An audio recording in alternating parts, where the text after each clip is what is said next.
a mysterious traveler. Another journey into the realm of the strange and terrifying.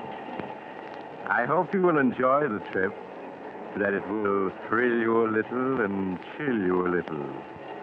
So settle back, get a good grip on your nerves. Where are we going? You'll find out when we get there. I hope it's not making you nervous, being alone with me here in the dark. Darkness stirs strange terrors in some minds. For the things that happen at night are sometimes most upsetting. Things such as cats that vanish or die, as in the tale of the House of Death.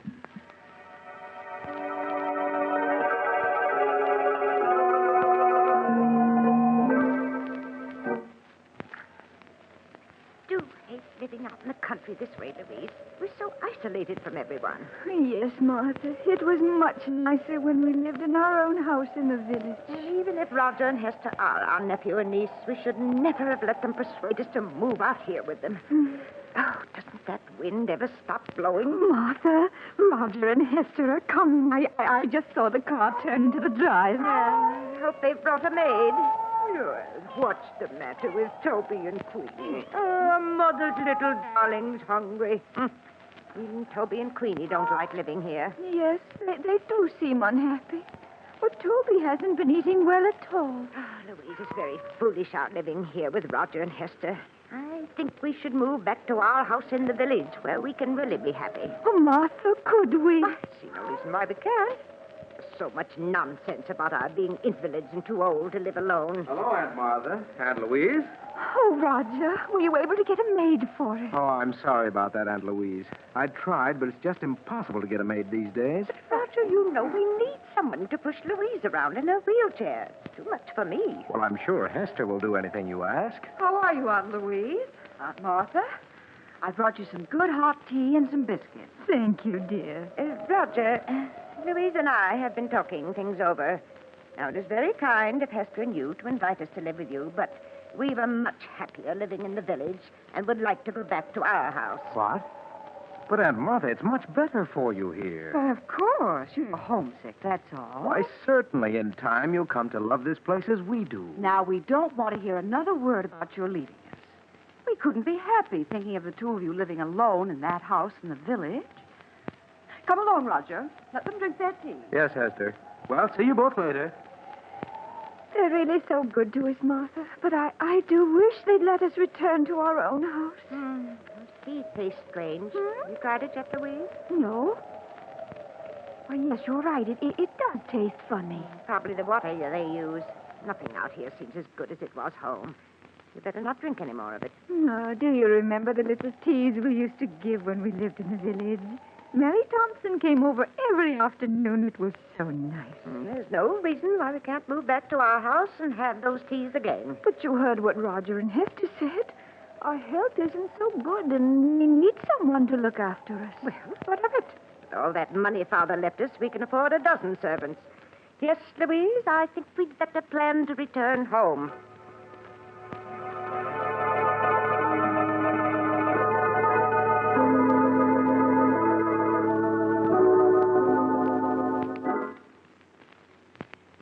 The mail car in sight, Louise? Martha, not yet.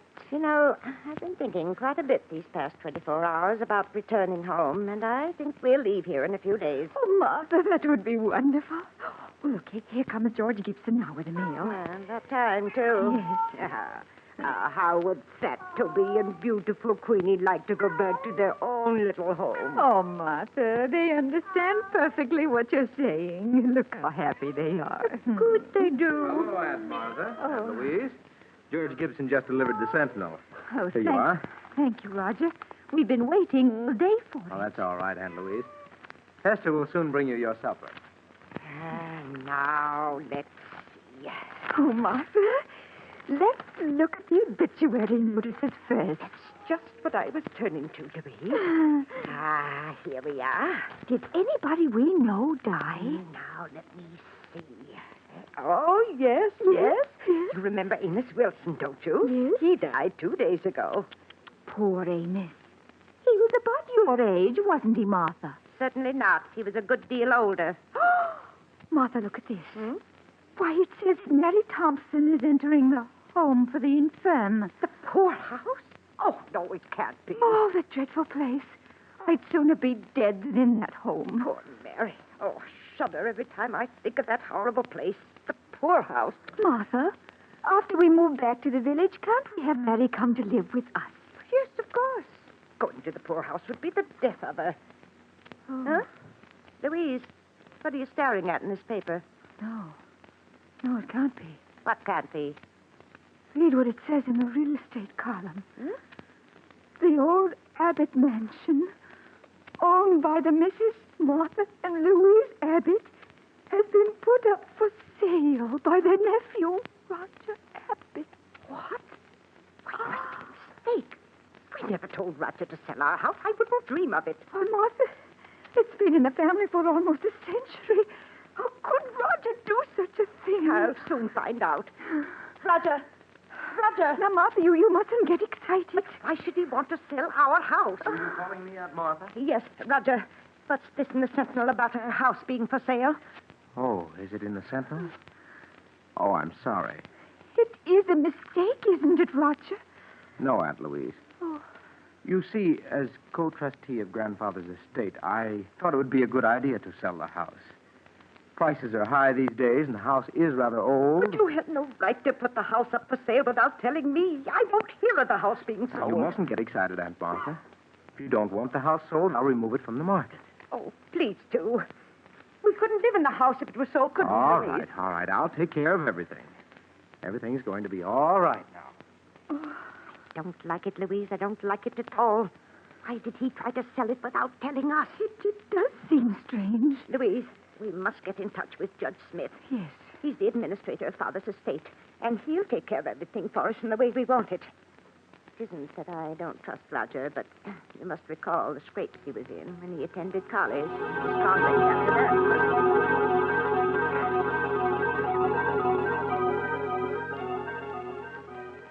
And then there was the matter of that bad check Roger gave.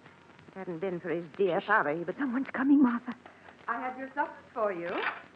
Now, please eat them before they get cold. Yes, Esther. There you are.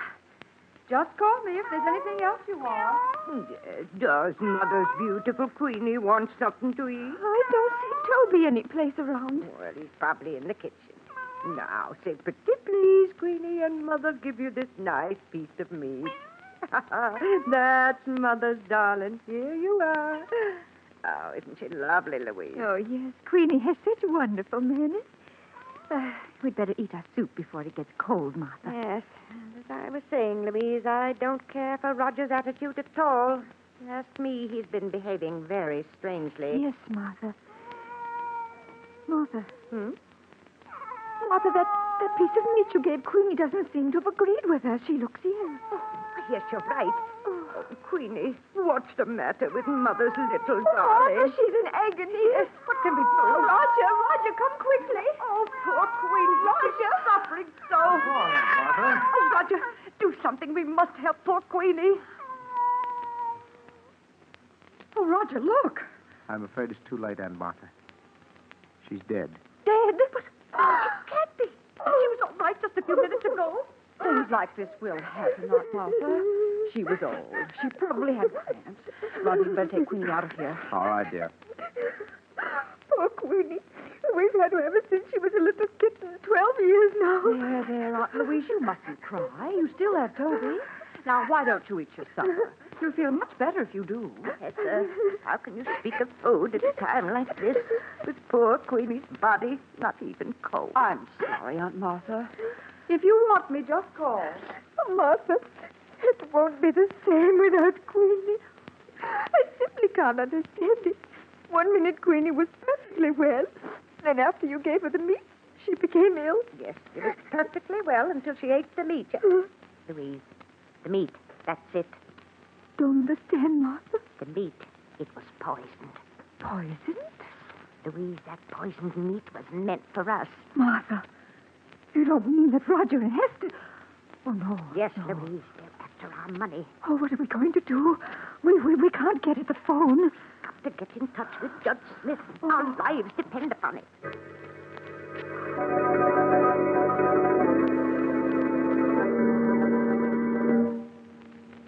The two old ladies stared at each other, terror in their eyes. The minutes dragged into hours, and each hour was a nightmare as they waited for the time to come when they could make the one contact between themselves and the outside world. Do you see George Gibson's car yet, Martha? No, Louise, but he should be in sight any minute now. Oh, what if Hester or Roger come home before he gets here? Then we won't be able to talk to him about our message to Judge Smith. Now, Louise, you know Roger isn't due home from work for another hour. Yes, but what about Hester? She's over at the miller's farm, and she's liable to return any minute. Louise, I see George Gibson's car. He's just turning into Hurry, the drive. hurry, Martha, hurry. All right, Hurry. Louise, I'll raise the window. Martha, call to him quick before he gets away. George Gibson. Hello? Who's calling? Look over this way, George. It's Martha Abbott. I want to see you. Oh, it's you, Martha. Well, howdy. I'm coming. He's coming, Louise. Do you hear? Now we'll be able to get in touch with Judge Smith.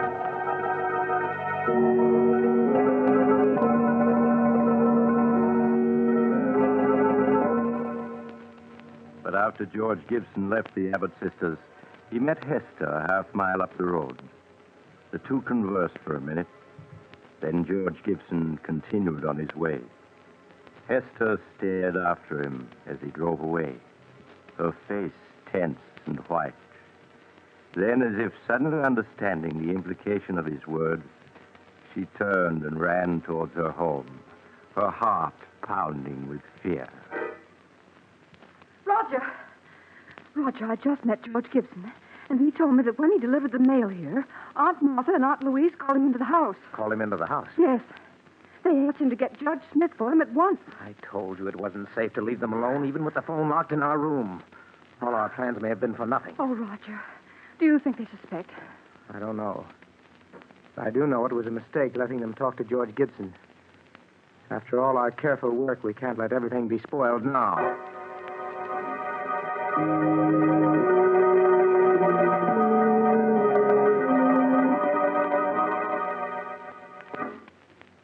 Oh, Martha, these past 24 hours have been endless. Where can George be? Probably delayed somewhere. Oh, Martha, there. George is coming. He just turned into the drive. I told you he wouldn't fail us. Oh, but Roger and Hester are in the house now. What if they don't let George see us? Nonsense. When George has a message to deliver, he delivers it. Roger's just gone out to get the mail, but...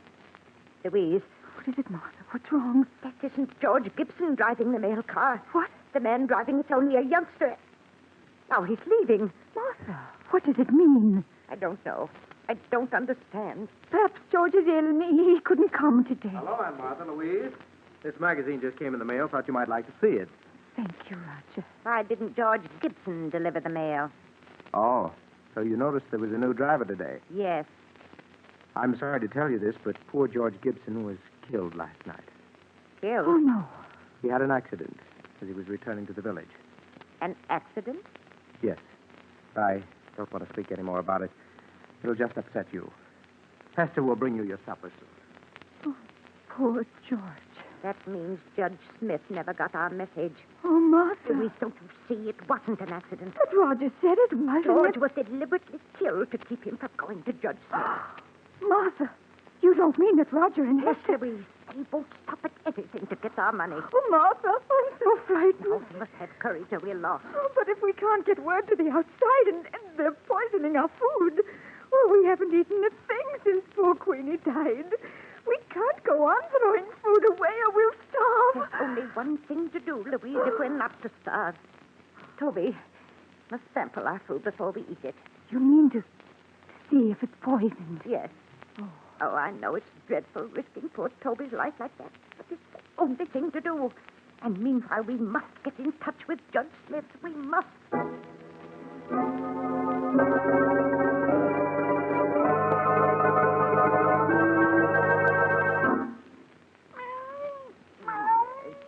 You are, Toby, a nice piece of meat for Mother, little darling. Aunt Martha?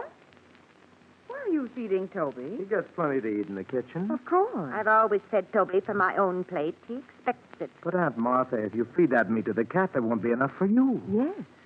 If you're to get well, you need all that food. Now, I don't want you feeding Toby any more of it. Here, Toby. Come along, boy.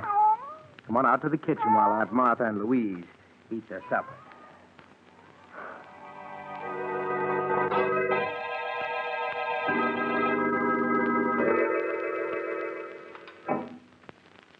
How are you, Aunt Martha? Louise? I've brought you your lunch. Doesn't it look good? Yes, Hester, it's very nice. Lunch, eh? Here, Toby. Here, kitty, kitty, kitty. Hester, have you seen Toby? No, Aunt Martha, I haven't. Oh, but where could he be? Toby's always on time for meals. He's probably someplace around the house. Now, eat your lunch before it gets cold. Oh, Martha, where can he be? Toby will be along in a few minutes. And we won't touch a bit of this food until he's tried it first. Oh, I do wish he were here. I'm so hungry. Louise, don't touch a thing on that tray. It isn't safe. Oh, here, Toby. Here, kitty, kitty, kitty, Here, kitty, kitty, kitty, kitty.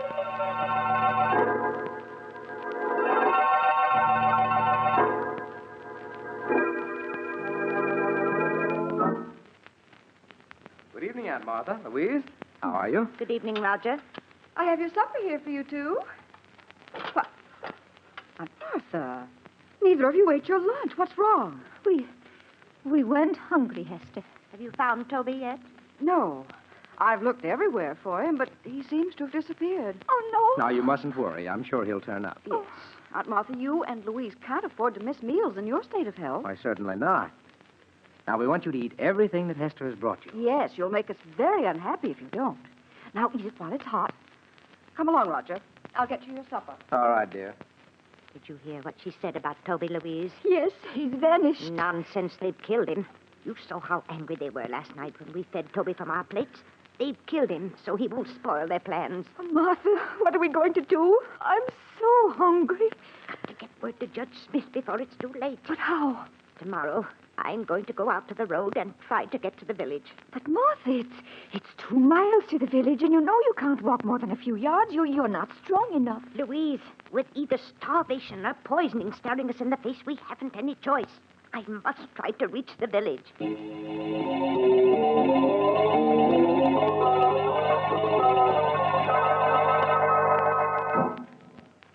The next morning, after Roger had left for the village and Hester had gone to the Miller farm, Martha dressed as quickly as her shaking hands would permit. Louise watched nervously as her sister quietly opened the door and started on her long, painful way to the village. Hello, Aunt Louise. Oh, Why, where's Aunt Martha? Aunt Martha, she's someplace around the house. But I've just been through the house. Why, her closet is open, and her hat and coat are missing. Aunt Louise, did Martha leave this house? Why, yes, she said she wanted to go for a walk. Go for a walk? At her age and in weather like this? Why, it'll be the death of her. Did she start out toward the village? Answer me. Yes, Hester. Telephone Roger at his office. She must be stopped.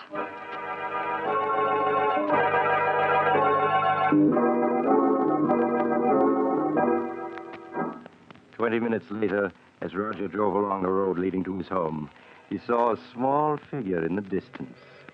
It was Aunt Martha. There was a weary, painful look on her face as she hobbled towards the village. In spite of her determined resistance, he put her in his car and drove rapidly on home. One thought was uppermost in his mind. He must make sure that this could never be repeated.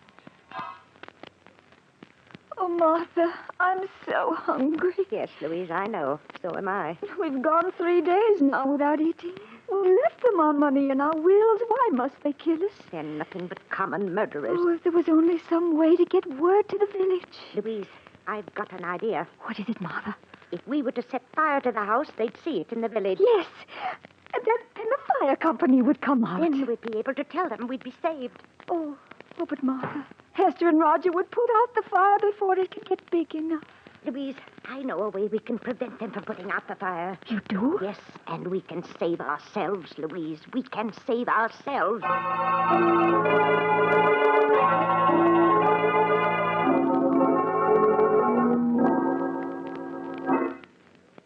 Here, Toby. Here, kitty, kitty, kitty. Aunt Martha, why are you looking down the cellar? You should be in your room. Yes, it's drafty out here in the hall.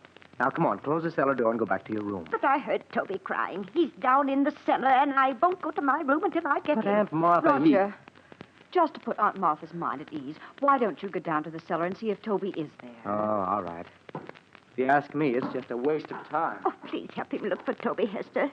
You'll find him so much quicker if you both look for him. Oh, very well. But you go back to your room so you won't catch cold. Roger, do you see him? He doesn't seem to be any place here in the cellar. Now we'll see just how smart you are, trying to poison us. There, you won't stop us from escaping now. Oh, I must get Louise. Louise! Louise! Yes, Martha? Oh, Louise, it worked. Martha, you mean you were able to lock them in the cellar? Yes, and with the door locked, they can't get out. Oh. Aunt Martha, unlock this door. Let us go! Oh, they found out they're locked in. Don't you worry about it, Louise. I'll take care of everything. Oh, Martha. Aunt Martha.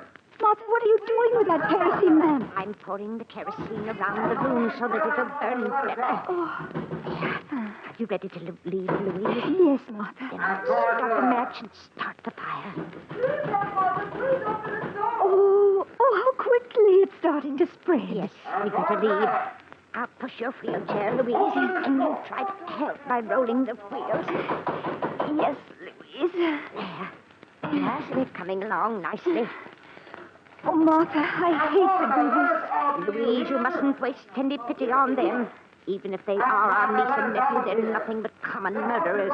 Yes, I suppose you're right. Now I'll just open the front door and we'll be free. Now, roll the wheels a bit, Louise. Yes, I am. Just a few feet more and we'll be safe. There. Far enough away from the house to be perfectly safe. Oh, my. The whole house is on fire now. Yes, lovely fire, isn't it? I don't feel cold at all. Oh, do you think they can see it in the village by now, Martha? I'm sure they do. Now remember, Louise, when the fire company gets here, we don't know what happened to Roger and Hester. We just managed to get out ourselves. Yes, Martha. If we told them what we were forced to do to escape, we'd have to reveal that our own niece and nephew were poisoners, murderers. We don't want to disgrace the family name, Louise. Oh, no, Martha. Of course not. Oh, look, Martha, look. The roof is beginning to go.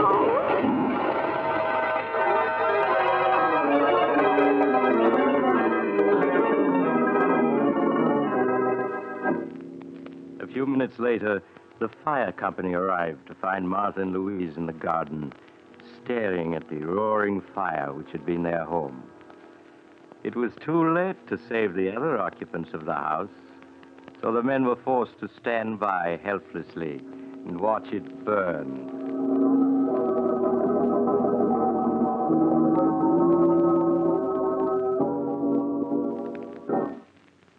Good morning, Judge Smith. Good morning, Miss Martha, Miss Louise. I trust you're well after that terrible ordeal last night. We're much better, thank you, Judge.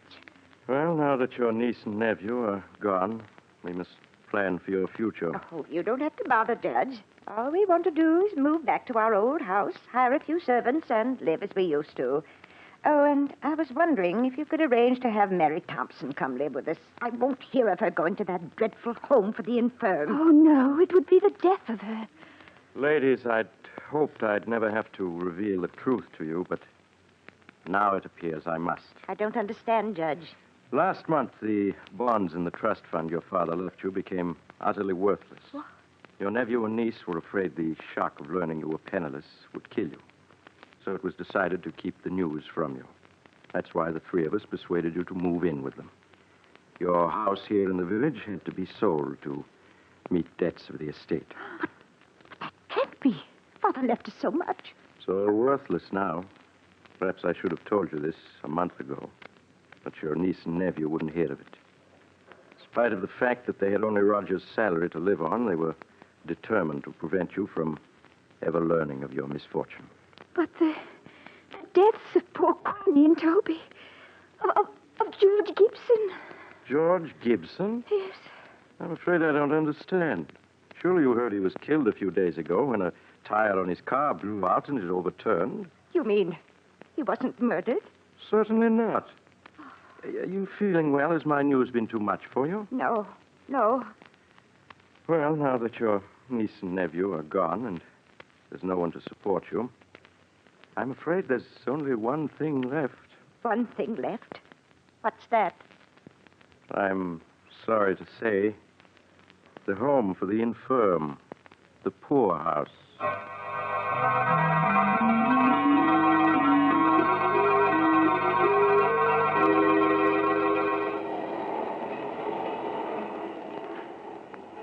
This is the mysterious traveler again. Have you enjoyed our little trip? Too bad about the Abbott sisters. Such nice old ladies. But then, how were they to know that poor Queenie died of cramps, not poison? After all, you can't be too careful, can you? Would you care for a sandwich? They're very delicious. I make them myself. Oh, you're getting off at the next stop. I'm sorry. Perhaps you'll join me again soon. I take this same train every week.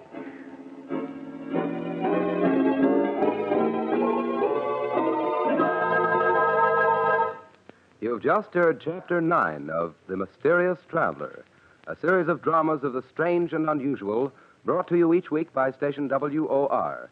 In tonight's program, The House of Death, Irene Hubbard played Martha Abbott and Elizabeth Morgan played Louise Abbott. The Mysterious Traveler, written by Robert Arthur and David Kogan, is directed by Jock McGregor. Original music was played by Doc Whipple.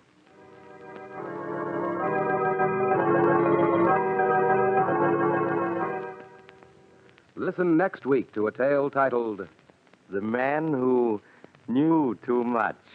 Another Tale of the Mysterious Traveler.